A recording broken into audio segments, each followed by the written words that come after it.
Bonjour, bonjour à tous, bonjour Olivier Marlex, merci d'avoir accepté notre invitation. Député d'Eure-et-Loir et bien sûr président du groupe Les Républicains de l'Assemblée nationale. Juste un mot évidemment pour vous souhaiter à toutes et à tous une bonne et heureuse année 2024. Je vous rappelle que notre rencontre est retransmise sur le portail vidéo internet de l'Assemblée nationale et qu'un live tweet est assuré sur le compte de l'Association des journalistes parlementaires par Stanislas Noyer. Voilà, et on va commencer sans plus tarder, parce qu'il y a beaucoup de sujets à évoquer avec vous ce matin, de la conférence de presse d'Emmanuel Macron hier, au nouveau gouvernement, en passant évidemment par l'actualité parlementaire et la décision attendue du Conseil constitutionnel sur la loi immigration. Première question avec Chantal tout de suite. Merci, bonjour Monsieur le Président. Oui, l'actualité impose évidemment la conférence présidentielle. Quand on entend, il est question d'autorité, d'éducation, de natalité. On ne va pas dire qu'on va jusqu'à travail, famille, patrie, mais presque. Vous ne pouvez qu'approuver, à part travail, famille, patrie, parce que là c'est un peu excessif. Mais bon, ça vous convient, ça devrait vous convenir. Bon, bonjour à toutes et à tous. Vaut mieux qu'il marche. Bonjour à toutes et à tous, et très heureuse année pour chacune et chacun d'entre vous et pour votre association. Oui, de quoi n'a-t-il pas été question hier? C'est vraiment ça le sujet. Qu'est-ce qu'on attendait de cette prise de parole? Qu'est-ce qu'on nous avait annoncé? Un cap. Un cap. Un cap, ça veut dire une vision, ça veut dire des choses simples, ça veut dire une hiérarchisation. Gouverner, c'est décider, gouverner, c'est choisir, disait Georges Pompidou. C'est exactement le contraire, on n'a pas eu un cap, on a eu un catalogue. On a eu un catalogue, ça a été tous azimuts. On a le sentiment qu'Emmanuel Macron est ministre de tout et finalement président de rien. Fabien Roussel a déjà cité Dalida, mais on attendait le général de Gaulle, on a eu des paroles, des paroles, des paroles. Bon, c'est assez étonnant, très, très sincèrement. On attendait un cap, on n'a pas eu ce cap. Finalement, c'est une bonne nouvelle pour le Premier ministre, parce qu'il va pouvoir, je l'espère, à travers son discours de politique générale, finalement remettre des perspectives, reprendre un peu de cette hauteur à laquelle on n'a pas eu droit hier. Hier, on a eu un président de la République qui nous expliquait qu'il allait mettre de l'ordre dans nos familles en retirant les tablettes et les téléphones portables des enfants. Bon courage, il peut venir à la maison d'ailleurs, ça me donnera un coup de main, c'est vrai que c'est pas facile, mettre un verrouillage parental, ma fille de 11 ans a réussi à le faire sauter, donc bon courage s'il y arrive, voilà, visiblement il y a des expériences de la vraie vie qui lui manquent. Il veut se mêler de ce qu'il appelle notre fertilité. Donc là, on rentre dans un degré d'intimité supplémentaire. Hein, il rentre dans nos lits maintenant pour surveiller ce qui s'y passe. Est-ce qu'on a des pratiques qui permettent de faire des enfants ou pas? Enfin, c'est assez original. Donc voilà un président qui se mêle de tout. Alors, regardez à l'école, ce qu'il a dit sur l'école est absolument épatant. Il est devenu le responsable des programmes de l'éducation nationale en France. On va faire plus de culture, je ne sais pas quelle culture, parce qu'il n'y avait pas de culture française il y a quelques années, donc on va faire plus de culture, on va faire plus de sport. Du théâtre. On va faire du théâtre, je ne sais pas d'où il sort ça, je ne sais pas qui a pu lui souffler cette idée, qu'il fallait faire du théâtre. Je croyais qu'il fallait en revenir aux savoirs fondamentaux, lire, écrire, compter. Mais non, c'est pas grave, on est reparti sur autre chose. On a le tournis en permanence avec Emmanuel Macron. On attendait une fois encore une vision.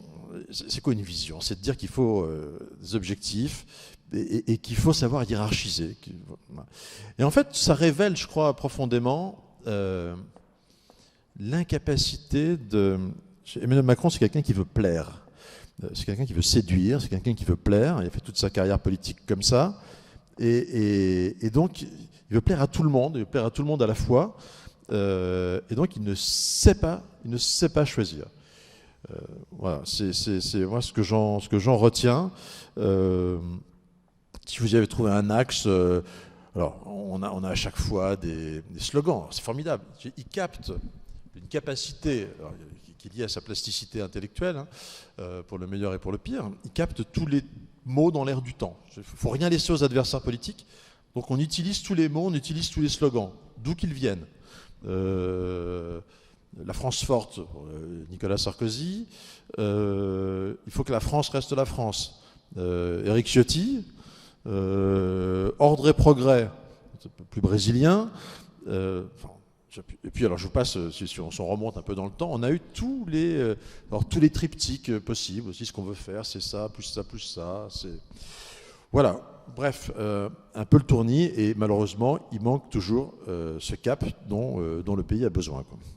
Est-ce que vous n'êtes pas d'autant plus sévère, et on parlera du remaniement gouvernemental sans doute plus tard, que le président a donné l'impression hier de venir un peu chasser sur vos terres. Alors après, les modalités peuvent ne pas vous convenir, mais sur l'éducation, sur la sécurité, sur la natalité, est-ce que vous n'êtes pas d'autant plus sévère que ça a été d'ailleurs ce matin dans la presse et dès hier soir lors de la conférence de presse, certains ont qualifié le tournant de ce nouveau quinquennat de plus conservateur. Il y a une grande différence entre vous et moi, c'est que vous avez l'air de vous satisfaire des mots de M. Macron. Moi, depuis 7 ans, je me fie aux actes, pas aux mots.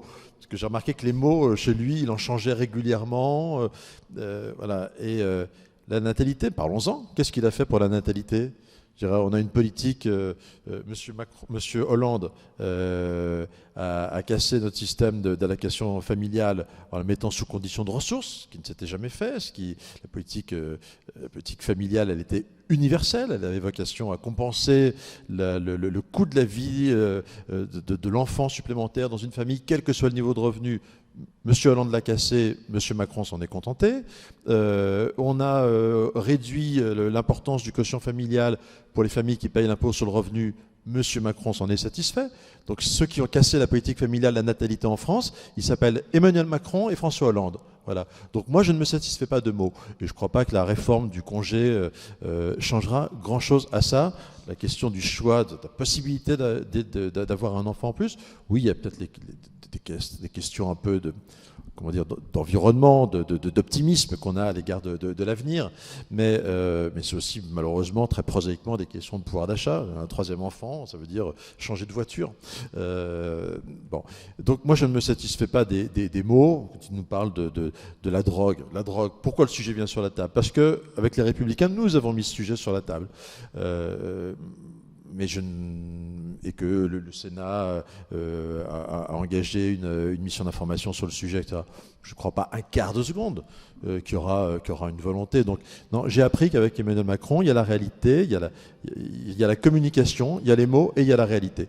Vous dites que ce gouvernement fait une politique de droite, mais moi ce que je demanderais au Premier ministre dans son discours de politique générale, c'est, puisque c'est lui qui a l'autorité, puisque c'est lui le chef, c'est lui qui détermine et conduit la politique de la nation, Monsieur Attal, désormais, hein. On est bien d'accord, c'est ce que dit la Constitution de la République française. De mémoire d'études qui sont un peu lointaines, article 21... 20, article 20. 20 ou 21 ? Bon. Le Premier ministre détermine et conduit la politique de la nation. Puisque c'est M. Attal qui détermine et conduit la politique de la nation, je vais lui demander à son ministre de l'économie, Bruno Le Maire, de bien vouloir faire enfin une politique de droite qui consistera à réduire la dépense publique et à réduire la dette, de demander à son ministre de l'Intérieur de bien vouloir faire enfin une politique de droite en réduisant l'immigration et en réduisant l'insécurité dans ce pays, de demander à son ministre de la Justice de bien vouloir faire enfin une politique de droite en nous sortant du laxisme pénal des lois Taubira sous l'emprise desquelles nous vivons toujours. Voilà ce que serait un cap de droite. Quand le président évoque une baisse qui avait déjà été évoquée auparavant, mais cette fois-ci on a une échéance 2025, la baisse de 2 milliards d'euros d'impôts pour les classes moyennes. Est-ce que ça vous considérez, sans que ce soit peut-être de l'ampleur que vous souhaiteriez, mais est-ce que ça va dans le bon sens ? On va attendre d'être prudent. Elle est annoncée pour cette année, elle n'a pas eu lieu, etc. On va être prudent. Moi, je pense qu'il faut lui donner du sens, surtout s'il y a une baisse, s'il y a une baisse de la fiscalité. Et pour moi, lui donner du sens, ce serait par exemple en faire un outil de politique en faveur de la natalité. C'est très clairement réviser le montant, augmenter le montant du quotient familial pour que l'enfant que les enfants dans une famille coûtent moins cher pour qu'on ait un geste fiscal en faveur des familles qui font des enfants. Voilà, si on veut faire des choses un peu cohérentes et pas simplement des trucs qu'on juxtapose pour faire plaisir à toutes sortes de publics, pour cocher des cases de j'ai employé tous les mots à la mode, ce serait de donner du sens. Ouais. Et durcir les conditions d'indemnisation du chômage, cela vous paraît utile justement pour ramener les gens vers l'emploi? On a toujours quand même cette situation effectivement assez étonnante qu'on a un nombre de chômeurs qui reste très élevé, un taux de chômage qui a continué à progresser et des employeurs qui ont du mal à trouver de la main-d'œuvre. Donc, moi, je ne suis pas. Je pense qu'il y a un sujet de travail évidemment sur l'indemnisation du chômage. On est le système le plus favorable en Europe. Alors une fois qu'on a dit ça, en réalité, il y a plusieurs sujets qui peuvent être mis sur la table. Il y a ce sur quoi d'ailleurs, ce qui a été fait précédemment, qu'on avait soutenu, c'est la durée d'indemnisation, pardon, la durée de cotisation, la durée de travail ouvrant droit à l'indemnisation du chômage, qui a été un peu allongée dans la précédente réforme. Il y a le taux du revenu de remplacement. Et troisième sujet, il y a la question de la durée d'indemnisation. Moi, je suis plutôt favorable, et c'est ce qu'on avait mis, je crois, dans le contre-budget des Républicains, à ce qu'on travaille non pas sur la durée d'indemnisation. Je serais attentif d'ailleurs à ce qu'on fasse attention à la situation des cadres, parce que la dernière réforme avait été plus dure pour les cadres, de manière assez surprenante et peu cohérente. Moi, je pense que le sujet, c'est la durée de travail cotisé ouvrant droit à l'indemnisation chômage qui mérite d'être regardée. Je crois que chez nos voisins européens, c'est plutôt une durée de 12 mois en général. Et je pense que là, oui, il doit y avoir un sujet. Sur la conférence de presse d'hier soir, oui. Attends, on va t'apporter le micro. On n'est pas à l'Élysée ici, on laisse quand même les journalistes poser des questions. Il est branché ? Bon, merci. Oui, bonjour, Jean-Michel Lamy, nouvel économiste. Il y a une loi que vous avez bien connue qui date de 2015, Macron 1, sur la croissance et liberté. Bon, on va avoir un remake. Quelle est votre analyse? Est-ce que là, votre groupe pourrait avoir un regard davantage bienveillant sur cet épisode? Alors, je ne sais absolument pas ce qu'il y aura. C'est la loi Pacte 2, si j'ai bien compris, c'est ça. Enfin, voilà. J'ai vraiment, à ce stade, absolument pas compris ce qu'il y avait dedans. Donc voilà, on sera attentif. Moi, je suis... D'ailleurs, c'était formidable. Dans les revirements, dans les virages successifs d'Emmanuel Macron dans ce travail dans sa godille gouvernementale, on avait un discours formidable hier sur le patriotisme économique. Le mondialiste Emmanuel Macron, qui a vendu Alstom, qui a vendu Alcatel, qui a vendu Technip, qui a laissé se faire à bas bruit la fusion de PSA avec Fiat, au détriment de l'emploi dans notre pays, des centres de recherche dans notre pays, j'en passe, hein, etc. Enfin, le champion de la fusion-acquisition et de la finance mondiale, qui est Emmanuel Macron, hier, un discours quasiment de patriotisme économique. Il faut produire en France, quoi. C'est formidable, il découvre qu'il faut produire en France. Bon, moi, je m'en réjouis. On sera attentif, effectivement, à ce que là encore, le discours et les actes convergent, ce qui n'est jamais gagné. Et donc, est-ce que ce texte fasse preuve d'un peu de patriotisme économique, effectivement, un peu plus de protection face aux investissements étrangers en France, hein. Regardez, un des sujets que je connais bien pour avoir présidé la commission d'enquête sur Alstom, la vente d'Alstom à GE, dont le grand architecte a été Emmanuel Macron, dans le dos à l'époque d'Arnaud Montebourg, qui a amené un des virages d'Emmanuel Macron. Après avoir vendu les turbines Arabelle, turbines d'Alstom à General Electric, il a décidé, quelques mois avant la campagne présidentielle, à Belfort, de les racheter. Qu'est-ce qu'on a découvert avec EDF? La vente, c'était annoncé par Emmanuel Macron de mémoire, je crois, peut-être une bêtise, en février, il me semble, 2021, avant la campagne présidentielle. Qu'est-ce que 2022, présidentielle, pardon, de février 2022. Qu'est-ce qu'on a découvert? On a découvert que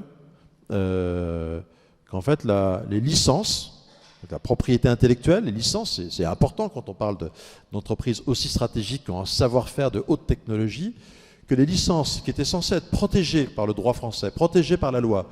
J'étais allé voir personnellement les lettres d'engagement prises par General Electric à Bercy, les lettres secrètes, etc. Eh bien que malgré tous les engagements qui avaient été pris, la propriété intellectuelle, les licences, les Américains ont mis la main dessus, on n'arrive pas à les récupérer. C'est pour ça que malgré l'annonce en fanfare du rachat par Emmanuel Macron, le rachat n'est toujours pas signé, parce que EDF ne veut pas se faire avoir et racheter très cher quelque chose qui vaut beaucoup moins, puisqu'on aurait perdu la propriété intellectuelle. J'ai écrit au ministre de l'économie, j'ai écrit d'ailleurs aussi au secrétaire général de la Défense nationale, pour avoir une explication là-dessus. Donc moi je serai vigilant sur ces questions. Est-ce que le beau discours de produire en France, on croirait les campagnes du Parti communiste des années 80, c'est formidable, mais Emmanuel Macron. C'était pas acheté français, mais on n'y était pas loin. Qu'à travers ce texte, on ait effectivement des mesures de patriotisme économique et de protection de nos fleurons. J'ai lu ce matin, je crois Pardon, sur le sujet, j'ai envie d'ajouter, formidable discours, la révélation du président de la République sur les normes. Après 7 ans d'exercice du pouvoir, venant après 5 ans à l'Élysée et à Bercy, donc ça fait quand même 5 plus 7, 12, après 12 ans de pouvoir, Emmanuel Macron a fait une découverte, il y aurait trop de normes en France. Waouh, le génie! J'espère que vous êtes tous en admiration. Bon, et qu'est-ce qu'il va faire pour ça? Qu'est-ce qu'il va faire? On ne compte pas les normes qui ont été rajoutées depuis 12 ans. Si on ne peut plus rien faire en France, si on ne peut pas réindustrialiser ce pays sérieusement, c'est pourquoi? Parce qu'on a un niveau d'exigence environnementale et de procédure environnementale à nul autre pareil, qui existe nulle part, nulle part, nulle part. Hein, regardez les discussions qu'on a eues autour du ZAN. Voilà. Donc, voilà, chez Macron, il y a le verbe et puis il y a la réalité. Je crois avoir lu ce matin justement qu'il y avait quand même sur le groupe Atos, sur le devenir d'Atos, il y a le CIRI qui est maintenant impliqué dans la recherche d'une solution. Donc c'est un peu quand même un retour de l'État dans la recherche d'une solution pour un groupe en difficulté. C'est un retour du bon sens. Là aussi, voilà, l'expression, le président a dû lire un sondage, que les Français attendaient du bon sens, donc il a employé le mot bon sens. Dommage qu'il n'ait pas découvert. Oui, mais c'est du bon sens quand vous avez une entreprise qui représente 100 000 emplois. L'État ne peut pas dire, la période Jospin, l'État ne peut pas tout, prononcé à l'époque, d'ailleurs je vous rappelle, par parenthèse, sur l'entreprise Renault dont l'État était actionnaire majoritaire. Bon, passons. Oui, bien sûr que l'État ne peut pas se désintéresser d'une entreprise comme Atos. Pourquoi? Parce qu'Atos, ce n'est pas une création spontanée du marché. Une fois de plus, c'est d'ailleurs la singularité de l'économie française, c'est que tous nos de son indépendance. Relisez les discours du général de Gaulle à la Libération. C'est pas, moi je veux bien qu'on critique le colbertisme, mais simplement c'est un déni de réalité. Si la France a des champions, c'est parce que le général de Gaulle, en 1945 et ici, a expliqué qu'il voulait donner à la France les moyens de son indépendance.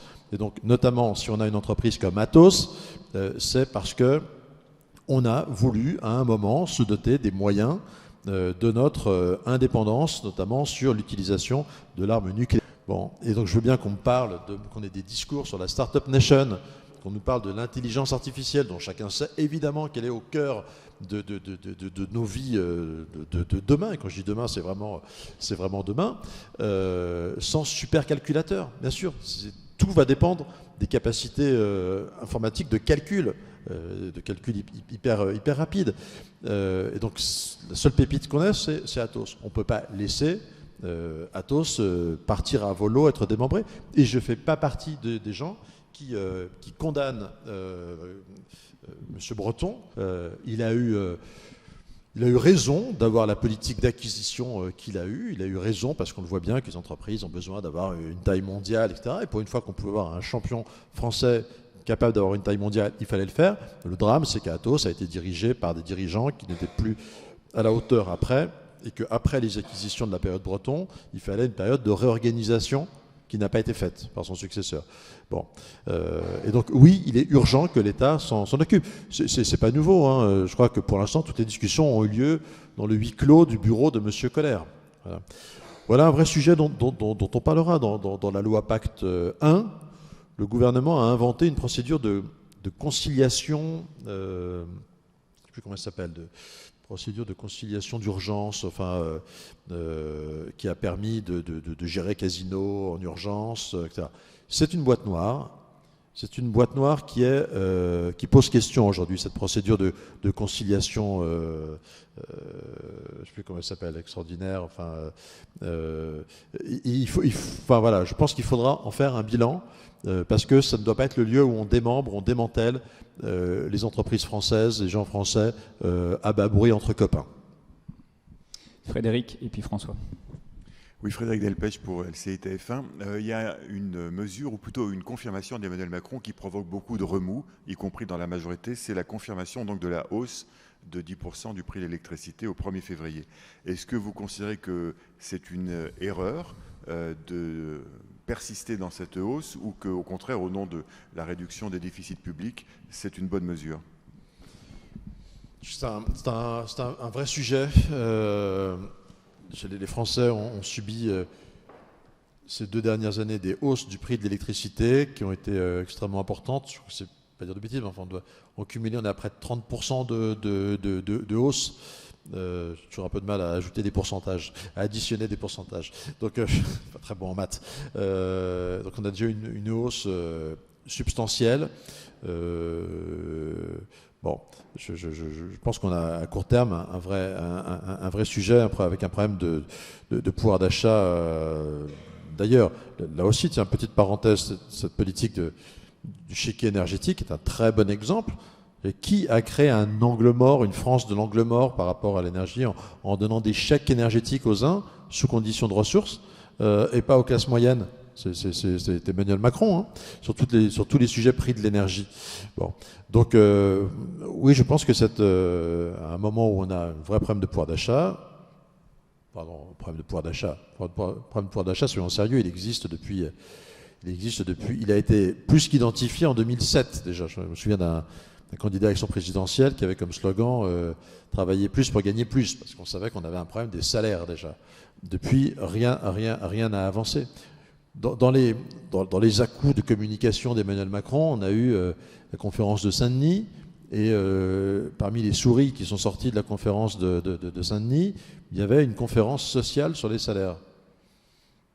Qu'est-ce qui est sorti de cette conférence sociale sur les salaires? Vous pouvez me le dire? Il est sorti l'idée d'un accord de branche pour les branches qui ont des minima sociaux inférieurs au SMIC. Waouh! Ça fait 10 ans qu'Emmanuel Macron lui-même promet qu'on va le faire parce que c'était un des dadas de la CFDT. Bon, oui, je pense que la question des salaires, je le dis, elle est toujours pas réglée dans notre pays. Et pour régler la question des salaires, il faudrait être capable de s'attaquer à la question des charges sociales, ce qu'on n'a toujours pas été capable de faire. Et deuxième sujet, la question évidemment de l'inflation et du prix de l'énergie. Donc oui, moi j'ai un gros doute sur l'acceptabilité pour nos compatriotes, acceptabilité réelle, hein, je veux dire, en termes de pouvoir d'achat, d'une nouvelle hausse du prix de l'électricité cette année, quoi. Et alors, discours formidable du président de la République qui nous dit ce sera toujours moins cher que chez nos voisins. Bah, c'est la moindre des choses. Nous, on a du nucléaire qui produit de l'électricité, malgré lui d'ailleurs, hein, puisque formidable. Là, il passe totalement sous silence le virage à 180 degrés qu'il a fait sur le sujet. Hein. Se vante de la relance du nucléaire qui pour l'instant n'est que des mots. Il y a zéro relance du nucléaire à l'heure à laquelle on parle. On est juste en train on a juste rouvert nos centrales. Merci Monsieur Macron, qu'on avait décidé de fermer. Bon, mais on n'a toujours pas avancé parce que notamment on achoppe sur cette question du rachat des turbines Arabelle. Je rappelle, une centrale nucléaire, c'est deux choses.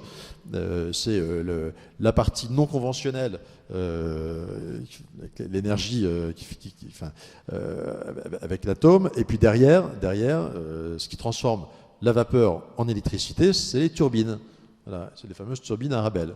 mais qu'on n'a pas réussi à racheter parce qu'un certain Emmanuel Macron a autorisé leur vente à General Electric dans des conditions douteuses et qu'on n'est pas capable aujourd'hui de la racheter parce que la propriété intellectuelle, visiblement, nous a échappé. Anita, je crois. Ah, non, pardon, François Oui. d'abord, Anita et puis Jean-Pierre. François Gervais, Horizon Politique. Au point de vue du réarmement civique, le président de la République a envisagé la généralisation du service national universel qui coûte quand même 2 milliards. Est-ce que vous pensez que la France peut se payer un service national Oui, universel? alors je ne sais pas, il a dit au niveau de la seconde, etc. Je ne sais pas exactement quel bon niveau, mais moi je suis très partisan d'un service national. Quel que soit son coût, il est toujours, je pense, préférable aux espèces de délitement du sentiment national dans notre pays, à la perte de ses repères. Donc moi je suis favorable, je ne sais pas si c'est le SNU dans sa forme, est-ce que c'est suffisant, est-ce qu'en le généralisant on est capable de faire. Je crois en tout cas en la nécessité d'un service national pour tous. Les derniers sondages, moi je me souviens, j'avais regardé lors de la dernière élection présidentielle, les sondages qui étaient faits autour du service national. Et à l'époque, je crois que c'était un sondage qui avait dû être publié, je crois que c'est un sondage publié par Le Parisien, montrait que environ 70% des jeunes demandaient le retour d'un service national. Voilà. Il y a ce besoin qui est ressenti par les jeunes eux-mêmes de recréer du lien national dans notre pays. On est un pays où il n'y a plus de creuset. L'école joue ce rôle. Il faut qu'on défende l'école quand même. Nos enseignants sont seuls en première ligne. L'école, je veux bien qu'on l'accable, qu'on lui donne tous les défauts de la terre, mais aujourd'hui, dans cette société qui va mal, dans cette société où il y a tant de gens qui se tournent le dos d'une manière ou d'une autre, heureusement qu'il y a l'école, quoi. Heureusement qu'il y a l'école de la République qui fait ce travail. C'est le dernier endroit où on échappe un peu à l'espèce d'assignation à résidence qui existe dans notre pays. Parce que les lycées, ils ont par définition des bassins de recrutement, alors ça plus ou moins, mais dans les villes moyennes, ça marche encore un peu. Les lycées, ils arrivent à recruter dans la partie urbaine et dans la partie rurale, donc il y a un peu de mélange. Mais c'est ce qui manque le plus dans notre pays, en termes de reproduction des inégalités. Les Français ne sont plus amenés à se connaître suffisamment, et le service national autrefois jouait ce rôle absolument formidable.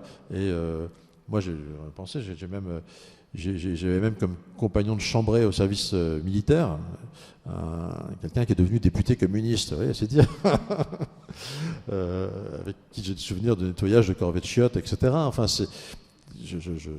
on nettoie assez peu les toilettes entre députés, donc non, je crois indispensable une forme de retour au service. Est-ce que c'est le SNU dans sa forme actuelle? Je ne sais pas. Quel âge? Est-ce que c'est un parcours qui dure un peu plus longtemps? Je pense qu'il faut qu'il y ait des parcours de rappel. Moi, je suis favorable à une période de classe, même. Je vais un peu plus loin. Je pense qu'il faut qu'on réinvente quelque chose. J'avais un peu travaillé sur la question, mobiliser tous nos internats scolaires pendant les périodes d'été, en laissant un peu le choix de l'âge auquel on fait ça, mais avoir un mois où des jeunes sont coupés de leur famille, vivent ensemble. Voilà, c'est vraiment ça, vivre ensemble avec des gens qui viennent d'horizons très différents. Je voulais vous demander si vous êtes favorable à la modification de la loi PLM.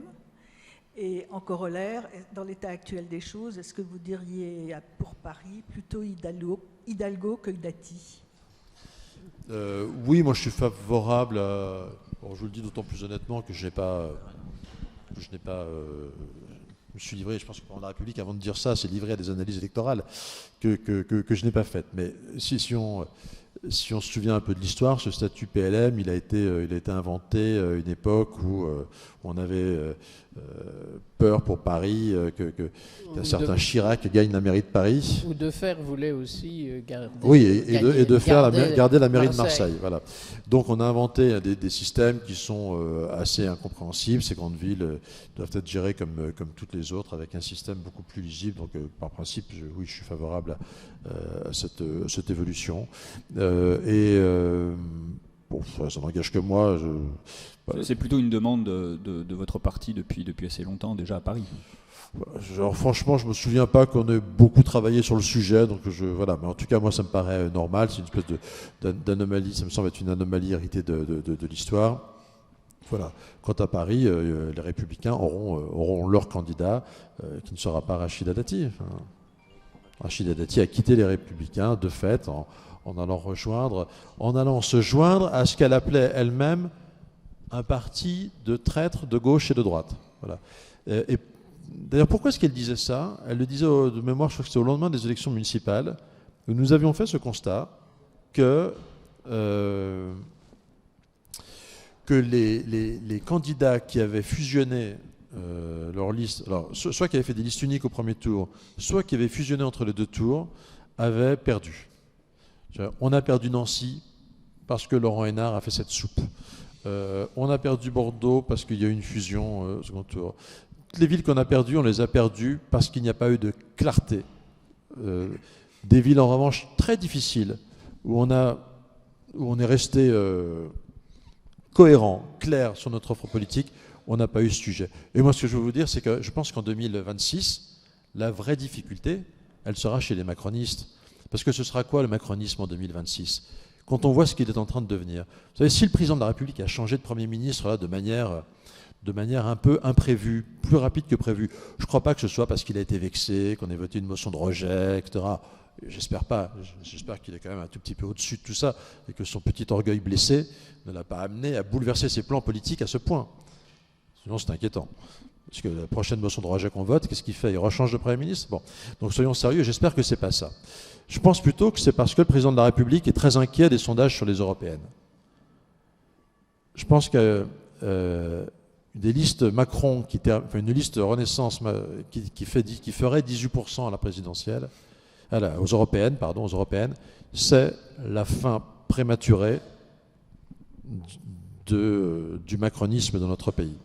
Le macronisme, il n'existe pas dans la France profonde. Regardez les résultats des élections municipales, regardez les résultats des élections régionales. La France, elle est toujours structurée par un clivage droite-gauche, qui s'est un peu déformé, avec une gauche qui est devenue, qui a une branche plus ultra, mélenchoniste, avec une droite qui est, pour le moins qu'on puisse dire, qui offre des visages très différents jusqu'au Rassemblement national, jusqu'à l'extrême droite.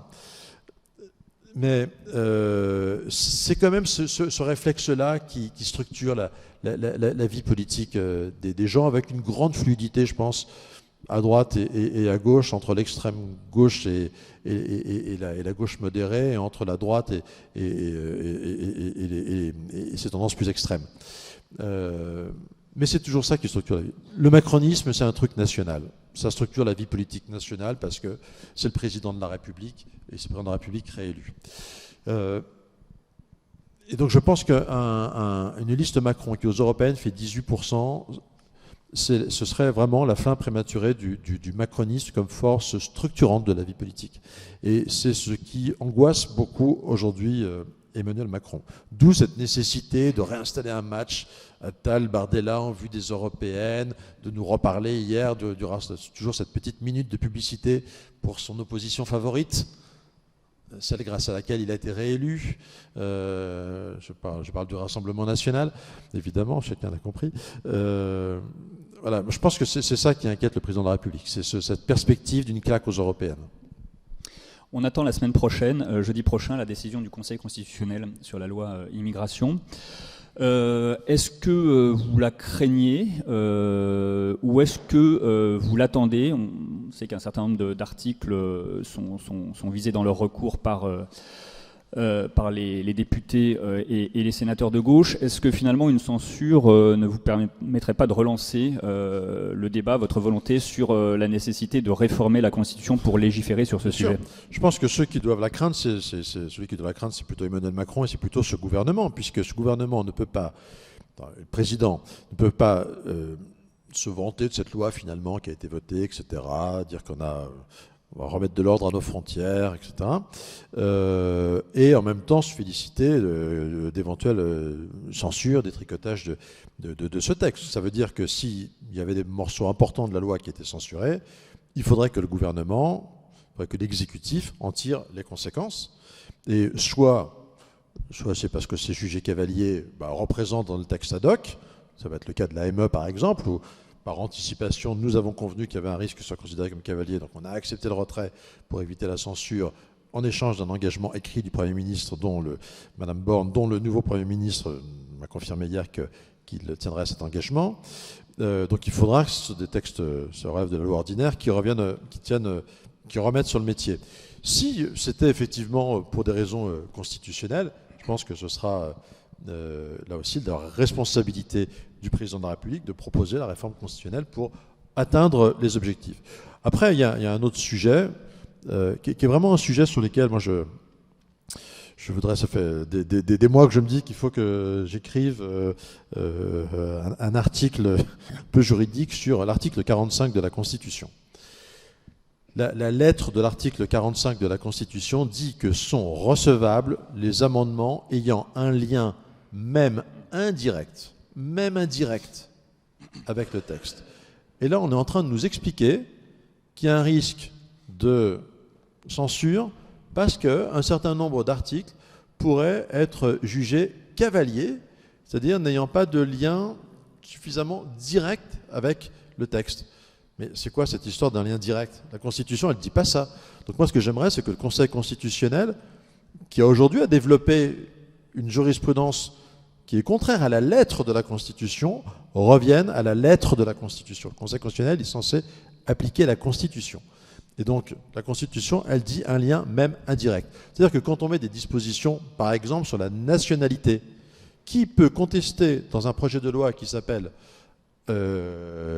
immigration, intégration, qui peut contester que l'accès à la nationalité fait bien partie du parcours d'intégration d'un immigré?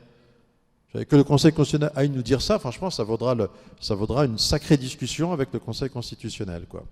Voilà. Est-ce que c'est possible? Parce que finalement, le Conseil constitutionnel est un petit peu, disons, non, c'est une question de remonté par la façon dont on en a fait une chambre d'appel du vote du Parlement. Je suis d'accord qu'ils ne sont pas une chambre d'appel sur le fond, certainement pas.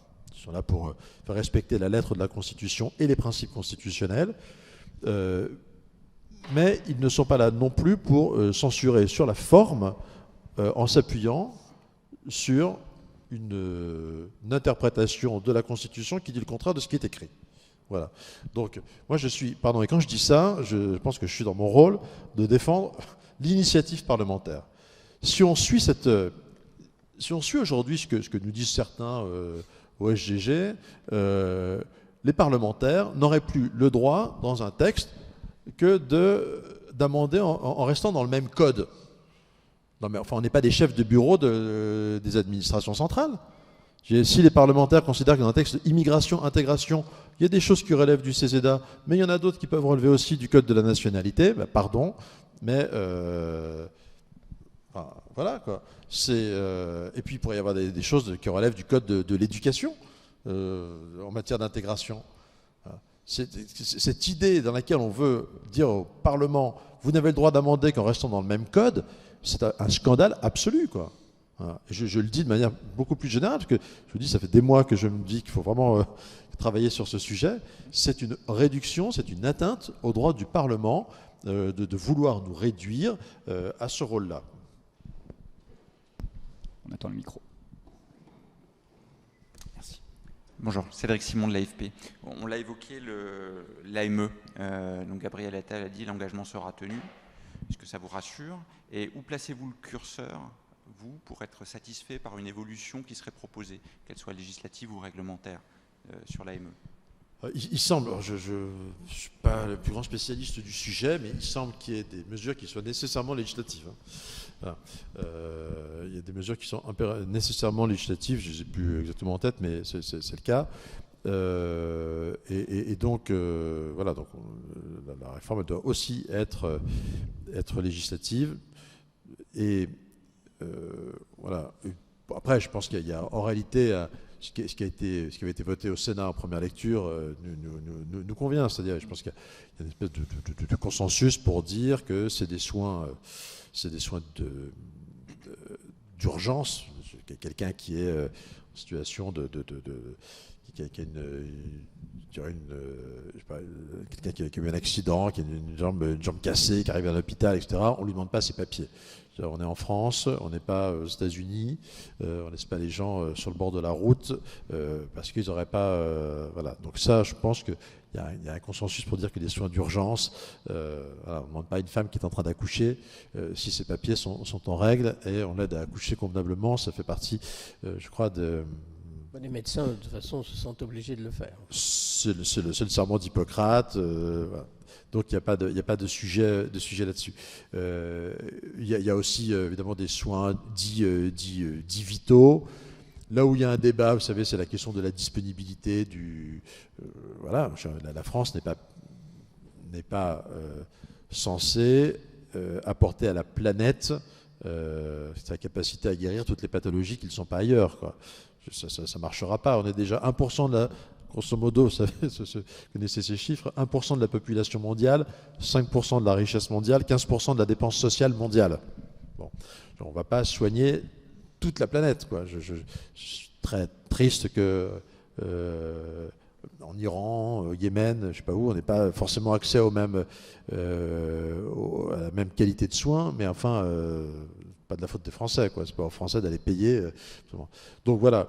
Donc en fait, mais sur l'essentiel, je pense que ce qu'a voté le Sénat était conforme à ce qu'on souhaite, quoi.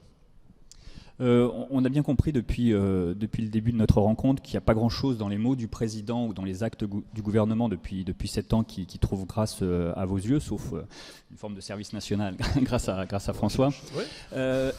La présidente de l'Assemblée nationale, qui faisait hier ses vœux aux parlementaires et aux corps constitués, a souligné que depuis le début de la législature, 85% des textes qui avaient été présentés au Parlement avaient fait l'objet d'une commission mixte paritaire conclusive, c'est-à-dire d'un accord entre l'Assemblée et le Sénat. Est-ce que vous en voulez un peu à vos collègues sénateurs, puisqu'au Sénat la majorité est à droite et au centre, est-ce que vous leur en voulez un peu de se montrer parfois peut-être trop constructifs, ou est-ce que c'est le signe qu'ils essayent d'améliorer, de votre point de vue en tout cas, les textes du gouvernement ? Non, je pense que c'est la singularité d'ailleurs de la position des Républicains, c'est d'avoir une position charnière à l'Assemblée et majoritaire avec un accord avec nos collègues du groupe UC du Sénat, etc. Donc qui nous permet effectivement de peser sur les textes comme aucun groupe. Moi, ce que je voudrais d'ailleurs dire, c'est que on reproche aux Républicains de voter 60% des textes, je crois, à l'Assemblée nationale, etc. Moi, je préfère voter 60% des textes que nous avons réécrits, notamment avec le Sénat, que d'être dans la position du RN qui en a voté 40%. En n'étant pas capable d'en modifier une virgule. Voilà. Donc on n'a pas à rougir d'être capable de peser sur la fabrication de la loi. Bon, il faut un peu relativiser quand même ce bilan, puisqu'en réalité on a voté quand même beaucoup de lois de programmation. Donc loi de programmation, et le RN aussi d'ailleurs, dans les 40%, c'était beaucoup de lois de programmation qui coûtaient pas cher. Bon, le bon exemple, c'est ce qu'on a fait quand même sur le texte immigration. Puisque M. Darmanin avait cru plus malin de passer d'abord par le Sénat en pensant qu'il allait nous enfermer complètement, etc. Bon, bref, les sénateurs rédigent une copie, pas par hasard. D'ailleurs, d'où vient la version du Sénat? Que tout le monde l'ait bien en tête. La version du Sénat, c'est en réalité le texte que nous avions déposé conjointement à l'Assemblée et au Sénat sur l'immigration. C'est le texte qu'on avait annoncé à 3 avec Bruno Retailleau et Éric Ciotti, et que nous avons déposé texte ordinaire, texte constitutionnel, en parallèle au Sénat et à l'Assemblée. Et c'est ça qui a permis d'enrichir considérablement le texte dans sa version Sénat d'abord. Bon. On arrive ici, le gouvernement veut faire toute autre chose. On dit, non, halte là, nous, c'est le texte du Sénat ou rien. Et donc, on vote cette motion de rejet. Voilà, on a un mode d'emploi qui maintenant est assez simple. Il y a eu un petit débat chez moi dans mon groupe sur la motion de rejet, est-ce que c'est pas un peu violent? Je pense qu'aujourd'hui, au contraire, tous les députés sont quand même... on a fait la démonstration que c'était efficace, voilà, que ça a permis d'aller un peu plus loin dans la CMP, de la faire pencher très clairement du côté du Sénat. Donc c'est une méthode qu'on n'hésitera pas à réemployer si nécessaire. Après, il y a peut-être un ou deux textes sur lesquels je trouve que les sénateurs ont été un peu... notamment sur les textes, sur la loi climat résilience dans une autre époque, voilà. Mais c'était même pas dans cette législature, c'était dans celle d'avant. Oui, sur les zéro artificialisation que vous évoquiez tout à l'heure, sur les ânes peut-être. Ils ont eux-mêmes éprouvé le besoin après de modifier ce qui avait été voté. Frédéric. Oui, je voulais revenir sur, vous avez effleuré le sujet tout à l'heure sur Rachida Dati. Ce matin, elle était invitée d'une émission de radio et elle a dit qu'elle était à ce jour toujours LR et elle a même ironisé en expliquant qu'elle attendait de recevoir son EQTF de la part d'Éric Ciotti. Alors, qu'en est-il? Est-ce qu'elle est toujours chez vous ou est-ce qu'il y a un processus d'exclusion? C'est très clair. Éric a fait un communiqué, je crois, dans les 10 minutes maximum qui ont suivi son entre-gouvernement pour dire qu'elle était en dehors de notre famille politique. Donc soit elle a l'élégance, l'intelligence d'en prendre acte, voilà, de ne plus se considérer comme LR. Si elle veut jouer à ça, on lui enverra un huissier s'il faut, pour lui signifier, etc. Il n'y a pas de sujet. Voilà. Il n'y a pas de sujet, elle ne fait plus partie de notre famille politique. Parce que la vie politique, c'est des convictions. Quoi.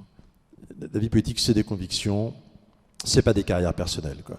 Et les exemples de ceux qui l'ont précédé montrent que tout ça n'a aucun sens. C'est quoi le sens de ce que fait Bruno Le Maire? Bruno Le Maire, je l'ai connu, j'ai siégé avec lui, c'était député de la circonscription voisine de la mienne, où il nous expliquait qu'il voulait baisser la CSG. Qu'est-ce qu'il fait? Il arrive au gouvernement, il la monte. Où il expliquait qu'il fallait réduire la dépense publique. Qu'est-ce qu'il fait depuis qu'il est ministre de l'économie? Il laisse exploser la dépense publique. C'est quoi la cohérence? Monsieur Darmanin, c'est quoi son bilan? C'est les plus mauvais chiffres de notre histoire en matière d'immigration, les plus mauvais chiffres de notre histoire en matière de violence, notamment les taux d'homicide. Il y avait un grand papier dans le Figaro sur où ils avaient, je crois que c'est Boer qui avait permis de réagréger les statistiques sur tous les homicides. Parce qu'aujourd'hui, on a tendance à séparer les homicides pour ne pas avoir de statistiques globales. Et je crois que c'est Bauer qui a fait cette statistique pour inventer un taux d'homicidité. Ce qu'on regarde, c'est qu'on a 4400 morts en 2023 par homicide. 4400. Quand on regarde depuis les débuts des années 70, on n'a jamais dépassé les 2000. Voilà. C'est ça le bilan de M. Darmanin. Bon, M. Darmanin, on le sait très bien aujourd'hui. Le sujet, c'est pas d'avoir 5000 policiers de plus ou de moins ou 5000 gendarmes de plus ou de moins. Le sujet, c'est quoi? C'est de la réponse pénale. C'est la réponse pénale qui est plus à la hauteur. Madame Taubira a supprimé les peines planchers alors qu'il fallait les étendre. C'était le projet de Nicolas Sarkozy. Les peines planchers, on les avait sur la récidive, on voulait les mettre sur la réitération. Bon, mais c'est inacceptable quand on est ministre de l'Intérieur et qu'on se dit de droite d'accepter de gouverner avec Madame Taubira. Alors la nouvelle Madame Taubira s'appelle Dupond-Moretti, mais c'est les mêmes, c'est la même politique pénale. C'est ça la réalité. Mais je serais M. Darmanin, j'aurais démissionné depuis longtemps. C'est absolument inacceptable. Comment est-ce qu'il peut faire croire aux Français qu'il rétablit l'ordre dans ce pays avec les lois de Mme Taubira? Et tout le monde le sait, que la réponse aujourd'hui en matière de sécurité, c'est plus les effectifs des forces de l'ordre, c'est la réponse pénale. Ça fait 10 ans qu'on le dit. Voilà. Bon. Et donc, voilà, Mme Dati, elle est ministre de la Culture. Moi, ce que j'observe, attendez, on avait hier un comité stratégique. Je crois qu'on a partagé autour de la table. Il y avait même Jean-François Copé qui était là. On a partagé autour de la table un diagnostic, c'est-à-dire que ceux, qui étaient très rares, qui plaidaient pour, comment ils appelaient ça, un pacte de gouvernement avec Emmanuel Macron. Mais ils ont tous compris qu'ils s'étaient pris la porte dans la figure. Hein? Nicolas Sarkozy, dit-on, plaidait pour un Premier ministre de droite. On a eu des noms, Catherine Vautrin, Gérald Darmanin. Bon, ça aurait fait plaisir au biographe de Gérald Darmanin, mais désolé. On a dit que Nicolas Sarkozy aurait pu se contenter de Sébastien Lecornu, etc. Bon, il a nommé qui, monsieur Macron? Il a nommé un ancien des équipes Hollande. Quelqu'un qui a été pendant 5 ans au cabinet de Marisol Touraine sous François Hollande. Un ancien de l'UNEF, etc. Pas un poulain de Nicolas Sarkozy. Alors je ne sais pas si il sourit ou il ne sourit pas Nicolas Sarkozy, parce que Rachida est au ministère de la Culture, mais on ne gouverne pas la France à partir du ministère de la Culture. C'est un ministère très important, pas dire le contraire. Mais voilà, donc en réalité, ceux qui plaidaient pour qu'il n'y a pas de main tendue d'Emmanuel Macron, tout le monde l'a constaté hier dans ce comité stratégique, même les plus ouverts, ont compris qu'il n'y avait pas de main tendue. Voilà, donc il faut arrêter la plaisanterie. Madame Dati, elle est dans une aventure individuelle, d'ailleurs qu'elle a plus ou moins reconnue en disant qu'elle serait candidate à la mairie de Paris. D'ailleurs un peu optimiste, parce que si le Premier ministre décide d'être candidat à la mairie de Paris, il faudra qu'elle m'explique comment elle est candidate contre le Premier ministre. François. Oui, vous avez dit tout à l'heure que le macronisme jouait sa survie dans les élections européennes. Est-ce que ce n'est pas le cas non plus des Républicains? Oui, mais ça, je crois que c'est suffisamment dit pour que je n'ai pas à le répéter. Mais moi, je pense que le vrai sujet, c'est plutôt celui-là. Mon but, c'est d'essayer de vous faire dire autre chose que ce que vous disent les autres, de vous dire autre chose que ce que disent les autres, de vous faire lire d'autres choses. Donc oui, bien sûr, c'est un enjeu extrêmement important pour nous. Oui, bien sûr qu'il y a dans le classement final, il y aura un regard que pèsent les Républicains. Aussi dans les électeurs de droite qui ont pu voter pour la formation d'Éric Zemmour, que pèsent les uns les autres, etc. Bon, que pèsent les deux globalement? Moi, je regarde toujours, les électeurs d'Éric Zemmour sont à 100% des électeurs des Républicains, enfin de l'UMP, ont été à 100% les nôtres, je pense. Donc, il y a un sujet de hiérarchie dans l'ordre d'arrivée, mais il y a aussi un sujet d'ailleurs globalement, combien pèseront l'un et l'autre. Aujourd'hui, les sondages donnent 8-9 d'un côté, 6 de l'autre, tout ça fait un petit ensemble à 15. Si vous avez 15% de voix de droite, non RN, non Macron. Voilà. C'est sûr que si Macron arrive à 18, ça commence à donner des perspectives un peu différentes sur la prochaine présidentielle. Est-ce que vous pensez que Laurent Wauquiez doit s'investir dans la campagne européenne? Oui, bien sûr. Bien sûr. Je pense qu'il faut qu'on s'investisse tous dans la campagne des européennes. On a la chance d'avoir un excellent candidat. François-Xavier Bellamy, il a réussi quand même une espèce de tour de force, c'est d'être le premier député européen identifié par son travail. C'est la première fois qu'on entend parler du travail d'un député européen. Je ne sais pas s'il y en a un parmi vous qui est capable de me citer un amendement Bardella, un combat de Bardella au Parlement européen, une intervention qui a fait mouche de Bardella au Parlement européen.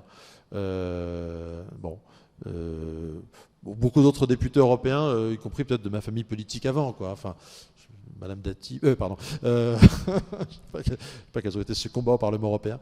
Bon, non, mais je veux dire, François-Xavier a vraiment été un bosseur absolument formidable. Il a mené des combats sur le nucléaire, sur la question de politique énergétique, sur des questions qui n'étaient pas évidentes, parce que François-Xavier, on le catégorisait, on disait c'est un conservateur tendance libérale, etc.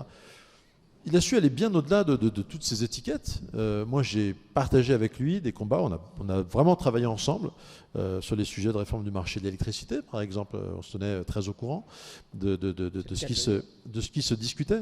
Il est venu sur des terrains de souveraineté, sujets sur lesquels on n'attendait pas forcément, où il a mené des combats très utiles pour la France, très utiles aussi au sein du PPE, parce qu'il a réussi à se faire respecter comme chef d'une petite délégation française au sein du PPE, et donc il a pesé aussi au sein du PPE, donc il a fait vraiment un travail remarquable.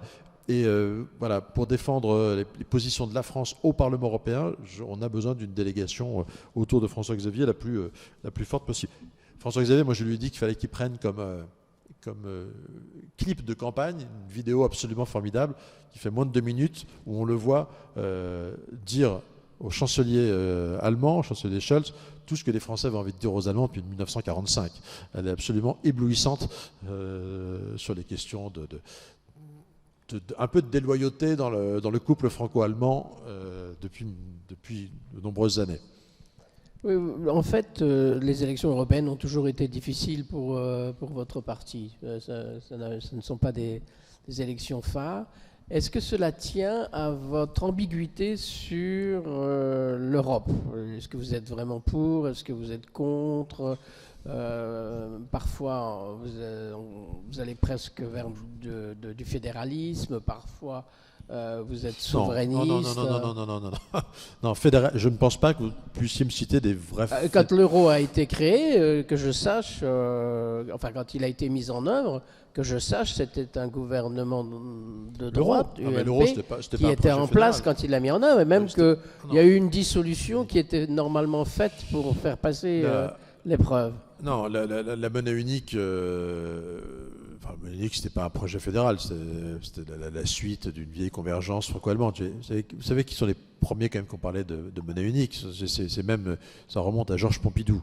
Donc on ne peut pas dire qu'il avait un projet fédéraliste. Donc non, il y a toujours eu la question de la monnaie. Je crois qu'elle est très à part.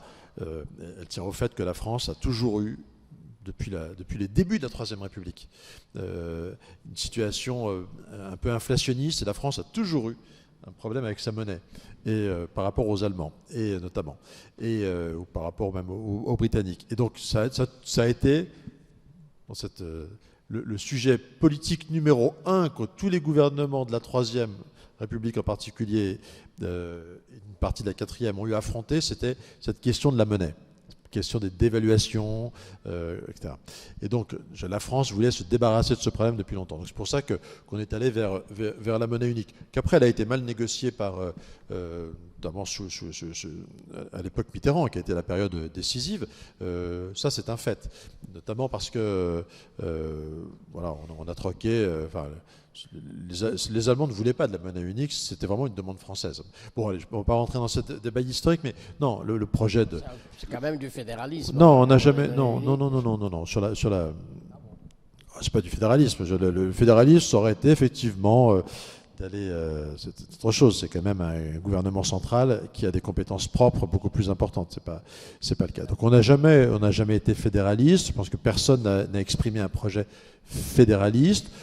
Un projet qui aurait pu ressembler, qui était le projet de constitution, qui était un embryon effectivement vraiment d'une supra-souveraineté. Pour nous, la souveraineté, elle est nationale. Elle est nationale, un point c'est tout, elle n'est pas européenne. Le projet macroniste est un projet fédéraliste. Le projet du RN, même s'il est devenu illisible, est un projet anti-européen. Jamais Mme Le Pen ne nous dira qu'on a besoin de plus d'Europe, de plus de coopération européenne. Nous, on le dit.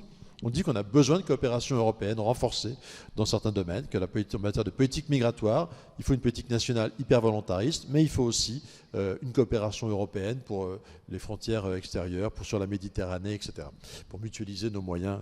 Donc non, on a un projet qui est en réalité assez clair, qui est toujours cette idée qu'il ne peut y avoir d'Europe contre les nations, et qu'il faut remettre la Commission européenne peut-être un peu plus à sa place. Pourquoi est-ce que c'est des élections difficiles ? Parce que pour un trop grand nombre de Français, et j'espère qu'ils vont commencer d'ailleurs peut-être un peu à changer d'avis, les élections européennes, ce sont des élections sans enjeu.